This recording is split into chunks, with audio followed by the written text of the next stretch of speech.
my ummah, he will say, Rasulullah on that day, even though we've strayed from him and his way. My brothers, my sisters in Islam, let's struggle, work and pray, if we are to bring back the glory of his way. Pada 12 Rabiul Awal, hari Isnin tahun ke-11 Hijrah, ketika para sahabat telah bersedia untuk mengerjakan sembahyang subuh dengan Abu Bakar sebagai imam, tiba-tiba Nabi SAW telah menyelak tabir yang memisahkan di antara masjid dengan biliknya, dan kemudian Nabi SAW melihat para sahabat yang berada di dalam saf, dan para sahabat itu dan Rasulullah SAW telah melemparkan senyuman dan baginda ketawa kecil apabila melihat para sahabat bersedia untuk mengerjakan solat. Pada masa itulah para sahabat menceritakan bagaimana tidak ada suatu pandangan yang lebih menakjubkan daripada wajah Nabi pada masa itu, yang kelihatannya seperti kertas yang putih. Baginda tersenyum dan kemudian ketawa. Sebenarnya senyuman itu adalah senyuman perpisahan. Wajah manis yang dilemparkan oleh Nabi itu adalah pandangan terakhir yang dilihat oleh para sahabat dalam keadaan baginda masih hidup. Aisyah menceritakan lagi, pada masa itu Rasulullah SAW meminta supaya didatangkan kepadanya suatu bejana yang berisi dengan air. Lalu baginda memasukkan tangannya ke dalam bekas air itu, menyapu wajahnya dan kemudian berkata, La ilaha illallah, inna lil mauti lasakarat, Allahumma a'inni ala sakaratil maut. Tidak ada Tuhan yang diabdikan diri kepadanya melainkan Allah. Sesungguhnya kematian ini padanya ada kesakitan yang memabukkan. Ya Allah, bantulah aku untuk berhadapan dengan sakaratul maut. Aisyah radhiyallahu anha menyambung lagi dan berkata, Kunna nuhaddathu anna Nabiya sallallahu alaihi wasallam la yamutu hatta yukhayyaru baina dunya wal akhirah. Kami pernah diberitahu oleh Nabi sallallahu alaihi wasallam bahawa baginda tidak akan mati sehinggalah baginda diberikan suatu perintah untuk memilih di antara dunia dan akhirat. Pada masa itu Nabi sallallahu alaihi wasallam dalam keadaan yang sakit, antara sedar dan tidak sedar di ambang sakaratul maut. Tiba-tiba Aisyah mendengar dengan suara Nabi yang serak, baginda menyebut, ma'alladhina an'amallahu alaihim minan nabiyyin was-siddiqin wasyuhada'i was-salihin wa hasuna ulaika rafiqa. Rasulullah tiba-tiba menyebut dengan suara yang serak, bersama-sama dengan orang yang Allah berikan nikmat ke atas mereka daripada para nabi, golongan yang benar, para syuhada dan orang-orang yang saleh. Mereka itulah orang yang mendapat teman yang terbaik. Dan tahulah kami bila Rasulullah sebut begitu, ini menandakan yang Rasulullah telah pun membuat pilihan. Sahabat-sahabat muslimin dan muslimat yang dirahmati Allah, kata Aisyah radhiyallahu anha, pada masa itu aku telah mengangkat Rasulullah dan kurapatkan ke dadaku. Pada masa itu aku mendengar Nabi sallallahu alaihi wasallam menyebut, Allahumma ighfirli warhamni wa alhiqni bir rafiqil a'la. Ya Allah, ampunkanlah dosaku, rahmatilah aku dan temukanlah aku dengan teman yang maha tinggi, yakni Engkau Allah Subhanahu wa ta'ala.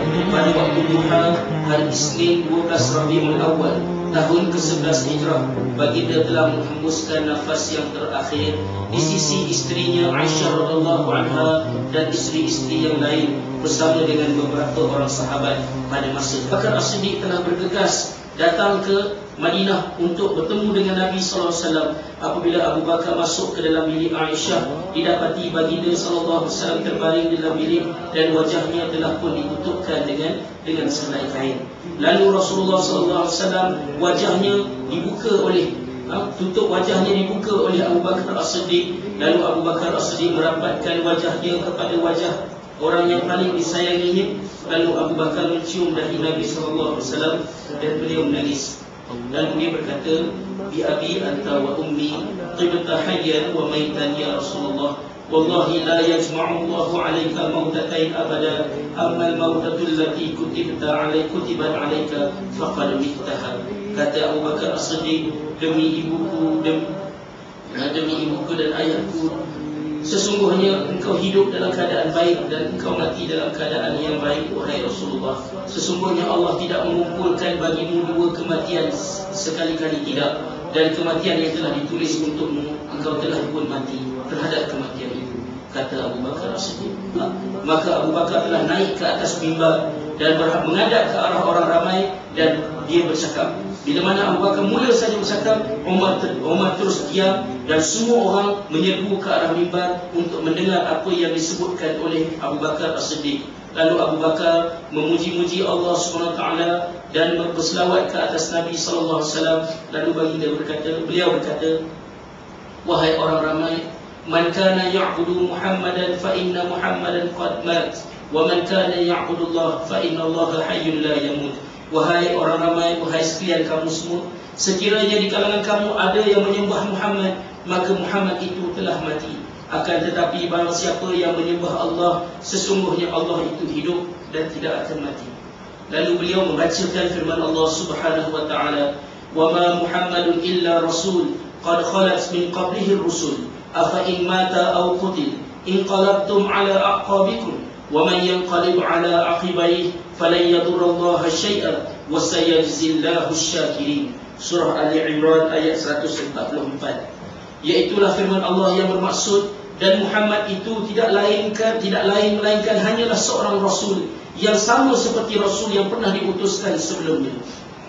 Apakah sekiranya jika Muhammad itu mati atau terbunuh, kamu mahu berpalingkan daripada agama Allah?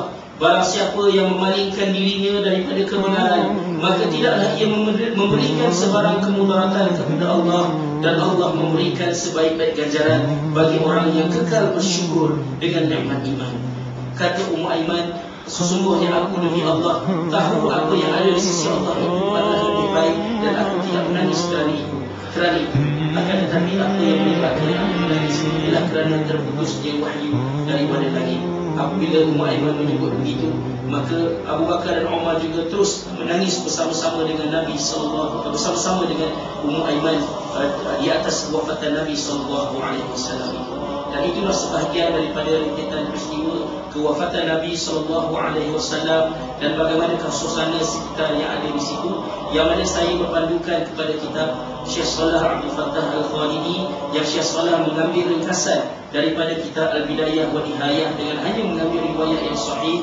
Sahabat-sahabat, terlalu banyak pengajaran yang kita boleh dapat daripada peristiwa ini. Yang lebih penting ialah untuk kita merenung kepada sebuah kematian. Saya dan anda semua, kita semua telah selalu ditipu oleh drama dalam TV, drama dalam wayang gambar yang memberikan gambaran kepada kita seolah-olah kematian ini senang.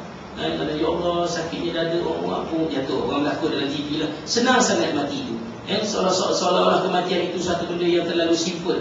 Tetapi kalau kita lihat kepada kewafatan Nabi SAW, baginda menanggung sakitnya lebih daripada 2 minggu. Dan tubuh badannya panas sehingga para sahabat tak sanggup untuk meletakkan tangan di atas dada Nabi SAW. Dan baginda berkali-kali mencelupkan tangannya ke dalam bekas air, sapu ke muka dan mengadu, Allahumma inna lil mauti sakarat, Allahumma a'inni ala sakaratil maut. Kematian ini sakitnya amat menyiksakan, ya Allah tolonglah aku untuk berhadapan dengan sakaratul maut. Sahabat-sahabat boleh bayangkanlah, kalau orang yang paling Allah kasih dan Allah cintai, kematian yang menyakitkan sehingga tidak sanggup untuk dilihat oleh sahabat yang lain, bagaimana pula dengan kematian kita? Bagaimana pula dengan kematian kita yang terlalu jauh lah ya, untuk dibandingkan dengan kehidupan Nabi sallallahu alaihi wasallam. Muhammad ya Rabbi salli alaihi wasallim, Allahumma salli ala Muhammad